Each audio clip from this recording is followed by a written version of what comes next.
Assalamualaikum warahmatullahi wabarakatuh. Salam sejahtera untuk kita semua. Kembali lagi dengan saya Putri Ayu dari jurusan manajemen. Setelah di video sebelumnya saya membahas tentang lingkungan eksternal organisasi dalam manajemen strategi, kali ini saya akan membahas tentang lingkungan internal. Jadi kita harus mengetahui dulu apa itu lingkungan internal.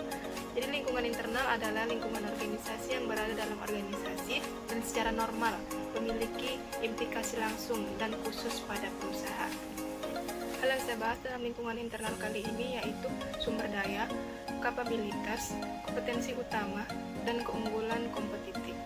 Untuk lebih jelasnya, berikut saya akan jelaskan mengenai masing-masing komponen analisis lingkungan internal perusahaan.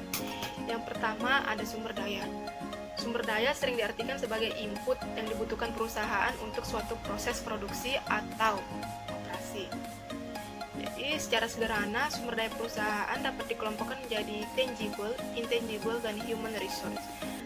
Yang pertama itu tangible resource adalah sumber daya yang nilainya terlihat dalam data akuntansi dan mudah sekali diidentifikasi serta dievaluasi. Contohnya ini seperti sumber daya keuangan, sumber daya fisik, dan organisasi. Terus yang kedua itu ada intangible resource, adalah sumber daya yang tidak terlihat dalam neraca keuangan perusahaan, misalnya teknologi, inovasi, dan reputasi. Selanjutnya yang terakhir, yang ketiga, ada sumber daya manusia atau human resource, adalah sumber daya yang sifatnya spesifik, yaitu relatif sulit dan kompleks dalam penilaiannya. Dalam sumber daya manusia ini, yang disumbangkan yaitu keterampilan, pengetahuan, kemampuan dalam mengambil keputusan. Setelah yang pertama ada sumber daya, selanjutnya yang kedua ada kapabilitas.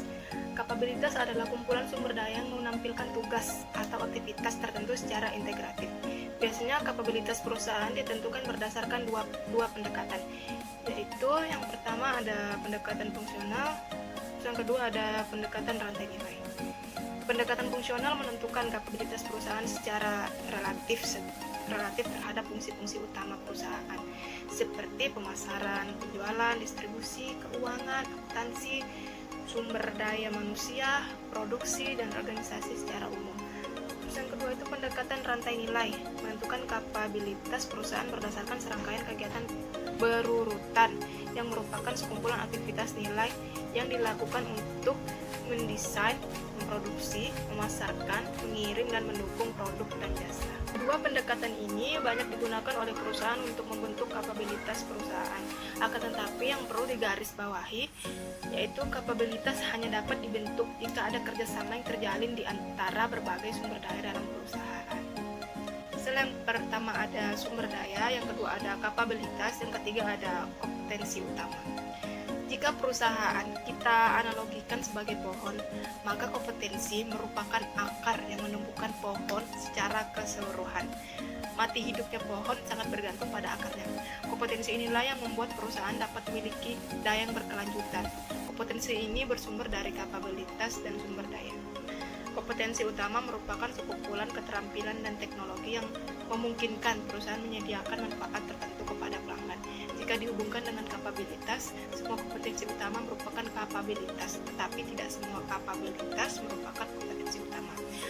Hanya kapabilitas yang memiliki kriteria tertentu yang dapat dikategorikan sebagai kompetensi utama.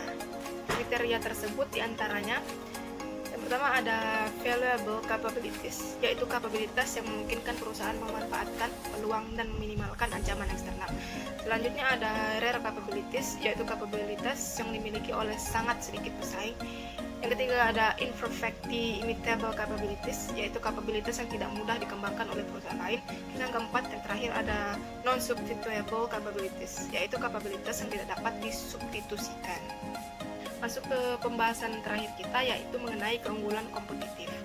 Dalam membangun keunggulan bersaing atau keunggulan kompetitif harus dilakukan perusahaan secara tepat dan berkelanjutan dengan menyusun strategi sekaligus mengimplementasikannya. Hal ini dapat dilakukan dengan kegiatan pengorganisasian yang tepat, dimulai dengan mengidentifikasikan penguatan organisasi dan meningkatkan kemampuan kepemimpinan perusahaan. Selanjutnya itu ada 3 strategi generik pada unit bisnis yang dapat menjadi pilihan perusahaan dari berbagai industri untuk memperoleh keunggulan kompetitif bagi bisnis perusahaan. Yaitu yang pertama ada kepemimpinan biaya, diferensiasi, dan yang terakhir itu ada fokus.